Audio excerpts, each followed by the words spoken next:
ਝੁੱਗੀਆਂ ਝੌਂਪੜੀਆਂ 'ਚ ਰਹਿੰਦੇ ਨੇ, ਜਿਨ੍ਹਾਂ ਕੋਲ ਕੋਈ ਸਹਾਰਾ ਹੀ ਨਹੀਂ ਆ, ਨਾ ਖਾਣ ਪੀਣ ਦਾ, ਰਹਿਣ ਬਹਿਣ ਦਾ ਜਾਂ ਪੜ੍ਹਾਈ ਦਾ, ਤੁਸੀਂ ਉਹਨਾਂ ਲਈ ਕੀ ਉਦਮ ਕਰਦੇ ਹੋ?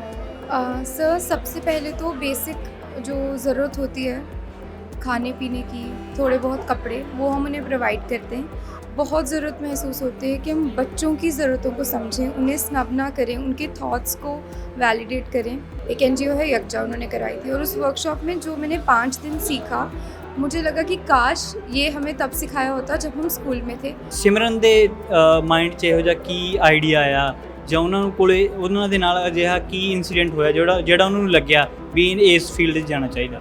जब मैंने काम करना शुरू किया, मुझे ऑनेस्टली रियलाइज़ हुआ कि हमें ये सब करने के लिए ज़्यादा पैसा नहीं चाहिए। हम बच्चों पे बहुत इन्वेस्टमेंट करते हैं, लाइक एजुकेशन वाइज, उनके कपड़ों में, बट हम उनके इमोशंस को फिर भी वैलिडेट करना भूल जाते हैं। पीस फर्स्ट करके ऑर्गेनाइजेशन है, वो यूथ को सपोर्ट करते हैं। उन्होंने हमें 18,000 रुपीज़ दिए थे, तो उस 18,000 रुपीज़ से हमने 108 बच्चों के साथ वर्कशॉप्स की थी। लेकिन अगर हम लॉन्ग टर्म में देखें कि वो अपने पैरों पर खुद खड़ा हो सके, उसके लिए सबसे इम्पॉर्टेंट चीज़ है education. Aradhana ray of hope, मैं उनके साथ जुड़ी हूँ, I am one of their volunteers, और हम एवरी संडे स्लम में बच्चों को पढ़ाते हैं। ਸਤਿ ਸ਼੍ਰੀ ਅਕਾਲ, ਤੁਸੀਂ ਦਾਸਤਾਨ ਦੇਖ ਰਹੇ ਹੋ ਤੇ ਮੈਂ ਜਸਪ੍ਰੀਤ ਖਾਨ। ਹਰ ਬੰਦਾ ਆਪਦੇ ਲਈ, ਆਪਦੇ ਕਾਰੋਬਾਰ ਵਧਾਉਣ ਦੇ ਲਈ ਬਹੁਤ ਉਦਮ ਕਰਦਾ, ਪਰ ਉਹਨਾਂ ਦੇ ਲਈ ਕਰਨਾ ਜਿਨ੍ਹਾਂ ਦੇ ਲਈ ਕੋਈ ਉਹਨਾਂ ਕੋਲ ਸਮਰੱਥਾ ਨਹੀਂ ਹੈ ਜਾਂ ਉਹਨਾਂ ਦੇ ਕੋਈ ਦੇਖਭਾਲ ਕਰਨ ਵਾਲਾ ਨਹੀਂ ਹੈ। ਗਰੀਬ ਬੱਚੇ ਝੁੱਗੀ ਝੌਂਪੜੀਆਂ 'ਚ ਜਿਹੜੇ ਰਹਿੰਦੇ ਨੇ, ਉਹਨਾਂ ਦੀ ਦੇਖਭਾਲ ਕਰਨ ਦੇ ਲਈ ਜਿਹੜੇ ਸੇਵਾ ਕਰਦੇ ਨੇ, ਆਪਦੇ ਆਪ 'ਚ ਵੱਡੀ ਉਪਾਧੀਆਂ 'ਤੇ ਪਹੁੰਚੇ ਨੇ, ਉਹ ਲੋਕਾਂ ਦੇ ਲਈ ਇੱਕ ਐਗਜ਼ਾਮਪਲ ਬਣਦੇ ਨੇ। ਸਾਡੇ ਨਾਲ ਜੰਮੂ ਤੋਂ ਸਿਮਰਨ ਕੌਰ ਰੈਣਾ ਨੇ, ਅਸੀਂ ਉਹਨਾਂ ਦੇ ਨਾਲ ਗੱਲਬਾਤ ਕਰਦੇ ਹਾਂ। ਮੈਮ ਸਵਾਗਤ ਹੈ ਜੀ ਤੁਹਾਡਾ। Thank you. ਮੈਮ ਤੁਸੀਂ ਬੱਚਿਆਂ ਦੀ ਜਿਹੜੀ ਮਦਦ ਕਰਦੇ ਹੋ, ਜਿਹੜੇ ਝੁੱਗੀਆਂ ਝੌਂਪੜੀਆਂ 'ਚ ਰਹਿੰਦੇ ਨੇ, ਜਿਨ੍ਹਾਂ ਕੋਲ ਕੋਈ ਸਹਾਰਾ ਹੀ ਨਹੀਂ ਆ, ਨਾ ਖਾਣ ਪੀਣ ਦਾ, ਰਹਿਣ ਬਹਿਣ ਦਾ ਜਾਂ ਪੜ੍ਹਾਈ ਦਾ, ਤੁਸੀਂ ਉਹਨਾਂ ਲਈ ਕੀ ਉਦਮ ਕਰਦੇ ਹੋ? सर सबसे पहले तो बेसिक जो ज़रूरत होती है खाने पीने की, थोड़े बहुत कपड़े, वो हम उन्हें प्रोवाइड करते हैं। लेकिन अगर हम लॉन्ग टर्म में देखें कि वो अपने पैरों पर खुद खड़ा हो सके, उसके लिए सबसे इम्पॉर्टेंट चीज़ है एजुकेशन। तो जम्मू में एक एनजीओ है आराधना रे ऑफ होप, मैं उनके साथ जुड़ी हूँ, I am one of their volunteers, और हम एवरी संडे स्लम में बच्चों को पढ़ाते हैं। मुझे जो स्लम असाइंड है वो है जम्मू एयरपोर्ट के पास, और एवरी संडे हम वहाँ पे बच्चों को पढ़ाते हैं। अगर उन्हें नोटबुक्स की ज़रूरत हो तो हम वो प्रोवाइड करते हैं। ਸਿਮਰਨ ਦੇ ਮਾਈਂਡ 'ਚ ਇਹੋ ਜਿਹਾ ਕੀ ਆਈਡੀਆ ਆਇਆ ਜਾਂ ਉਹਨਾਂ ਨੂੰ ਕੋਲੇ ਉਹਨਾਂ ਦੇ ਨਾਲ ਅਜਿਹਾ ਕੀ ਇਨਸੀਡੈਂਟ ਹੋਇਆ ਜਿਹੜਾ ਉਹਨਾਂ ਨੂੰ ਲੱਗਿਆ ਵੀ ਇਸ ਫੀਲਡ 'ਚ ਜਾਣਾ ਚਾਹੀਦਾ? सर मेंटल हेल्थ एक एरिया है जिसके लिए मैं बहुत स्ट्रांगली फील करती हूँ, क्योंकि मेरी फैमिली में कुछ एक केस था बहुत सिवियर, और मुझे लगा कि ये केस प्रिवेंट हो सकता था अगर बचपन में ही इंटरवेंशन की होती। तो मुझे बहुत ज़रूरत महसूस होती है कि हम बच्चों की ज़रूरतों को समझें, उन्हें स्नब ना करें, उनके थॉट्स को वैलिडेट करें, उन्हें अपने इमोशंस को मैनेज करना सिखाएं। तो ये एक रीज़न था। 2017 की बात है, मैंने एक वर्कशॉप अटेंड की थी, हीलिंग एंड ट्रांसफॉर्मेशन बेस्ड, एक एनजीओ है यकजा, उन्होंने कराई थी, और उस वर्कशॉप में जो मैंने 5 दिन सीखा, मुझे लगा कि काश ये हमें तब सिखाया होता जब हम स्कूल में थे। और बस तभी से मैं उस एनजीओ के साथ जुड़ गई। फिर 2020 में मैंने खुद local on ground project start किए, पीस एजुकेशन पे, कम्युनल हार्मनी पे, मेंटल हेल्थ पे, और प्राइमरीली हम बच्चों के साथ वर्क करते हैं। तो क्योंकि हम बच्चों के थॉट्स को, हम बच्चों पे बहुत इन्वेस्टमेंट करते हैं, लाइक एजुकेशन वाइज, उनके कपड़ों में, बट हम उनके इमोशंस को फिर भी वैलिडेट करना भूल जाते हैं, जो कि बहुत ज़्यादा स्कूल्स में भी मॉरल वैल्यू, लाइफ स्किल्स के सब्जेक्ट्स होते हैं, लेकिन उनका जो कंटेंट क्या, बस मॉरल वैल्यू की स्टोरी पढ़ा देते हैं और कुछ नहीं। तो मुझे लगता है कि एक्सपीरियंशियल एक्टिविटीज़ के थ्रू, रोल प्लेस के थ्रू हमें बच्चों को ये नॉलेज देनी चाहिए। So that was the prime motivation. Ma'am ਹਰ ਬੰਦੇ ਦੇ ਆਪਦੀਆਂ ਤਕਲੀਫਾਂ ਨੇ, ਜਿਹੋ ਜਿਹੀ ਫੀਲਡ 'ਚ ਹੈਗਾ ਉਹੋ ਜਿਹੀਆਂ ਤਕਲੀਫਾਂ ਨੇ, ਜਾਂ ਫੰਡ ਦੀ ਵੱਡੀ ਦਿੱਕਤ ਆਉਂਦੀ ਹੈ ਵੀ ਕਿਸੇ ਲਈ ਕਰਨਾ, ਮੈਂ ਵੀ ਚਾਹੁੰਦਾ ਵੀ ਮੈਂ ਕਿਸੇ ਲਈ ਕਰਾਂ, ਪਰ ਕਿਤੇ ਨਾ ਕਿਤੇ ਬੰਦੇ ਨੂੰ ਆਪਦਾ ਬੈਕਅਪ ਦਿਸਦਾ ਜਾਂ ਬੰਦੇ ਦੀ ਆਪਦੀ ਸੈਲਰੀ ਤੱਕ ਦਾ ਹੁੰਦਾ ਨਾ। ਤੁਸੀਂ ਇਹ ਸਾਰਾ ਕਿਵੇਂ ਮੈਨੇਜ ਕਰਦੇ ਹੋ?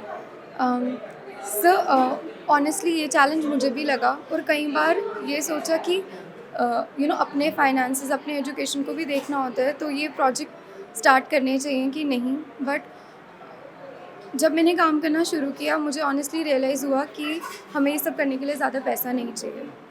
जब मैंने सबसे पहला खुद as an individual project start किया था, उसके लिए एक पीस फर्स्ट करके ऑर्गेनाइजेशन है, वो यूथ को सपोर्ट करते हैं। उन्होंने हमें 18,000 रुपीज़ दिए थे। उस 18,000 रुपीज़ से हमने 108 बच्चों के साथ वर्कशॉप्स की थी और एक्सपीरियंशियल वर्कशॉप्स की थी। तो जब मुझे ये लगा कि इतने से पैसे से हम इतने ज़्यादा लोगों को सपोर्ट कर सकते हैं, तो फिर मैं, मेरे कुछ फ्रेंड्स एवरी मंथ हम कुछ कंट्रीब्यूट करते हैं और उसी मिनिमल थोड़ी सी फंडिंग से ही हम एवरी वीक मेंटल हेल्थ पे सेशंस कराते हैं।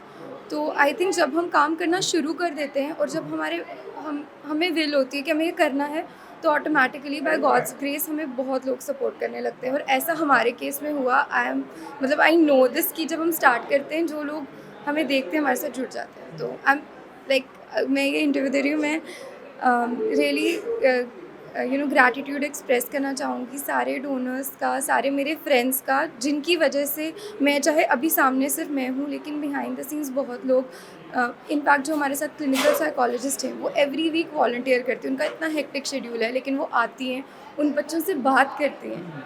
उनमें से कुछ बच्चे ऑर्फन्स हैं, कुछ बच्चों के घर में डोमेस्टिक वायलेंस होता है, कुछ बच्चे सेक्सुअल अब्यूज़ के विक्टिम्स हैं, लेकिन वो वहाँ आके उन बच्चों को सुनती हैं और उन्हें solutions, practical tips and tricks बताती हैं, जिससे वो अपने इमोशंस को और थोड़ी बहुत खुशी उनकी ज़िंदगी में आ सके। तो आई एम रियली ग्रेटफुल कि वो लोग सपोर्ट करते हैं। बहुत लाइक इतनी थकन होती है। ऑनेस्टली मैं स्कूल टीचर हूँ, तो कभी कभी सैटरडे को सेशन होता है, तो घर आके लगता है थोड़ा आराम करें, लेकिन 1 घंटे का टाइम होता है, फिर सेशन की प्लानिंग करनी होती है। लेकिन जब वो सेशन ख़त्म, हमारा 1 घंटे का सेशन होता है, उसके बाद मन ही नहीं करता वो सेशन ख़त्म हो। तो आप उसी से समझ सकते हो। और एवरी वीक सारे वॉलंटियर्स आते हैं, तो इट इज़ सुकून ही है दैट कीप्स अस गोइंग। हाँ बिल्कुल, ये चीज़ां एक्सप्लेन भी नहीं कीतियां जा सकदियां। ਤੇ ਸਿਮਰਨ ਦਾ ਕੀ ਮੋਟਿਵ ਕੀ ਹੈ ਵੀ ਉਹ ਕਿੱਦਾਂ ਦੀ NGO ਬਣਾਉਣਾ ਚਾਹੁੰਦੀ ਹੈ, ਜਾਂ ਕਿੱਥੋਂ ਤੱਕ ਆਪਦਾ ਜਿਹੜਾ ਕੰਮ ਕਰਨਾ ਚਾਹੁੰਦੀ है? सर, अभी जो हमारा काम है ना, मैं चाहूँगी कि वो ग्रो करे। और हम, जैसे अभी हमारे 15 बच्चे हैं जिनको हम ग्रुप काउंसलिंग सेशन कराते हैं, और इंडिविजुअली उनमें से कुछ बच्चों को हम इन पर्सन सेशन कराते हैं जिनको ज़्यादा नीड हो।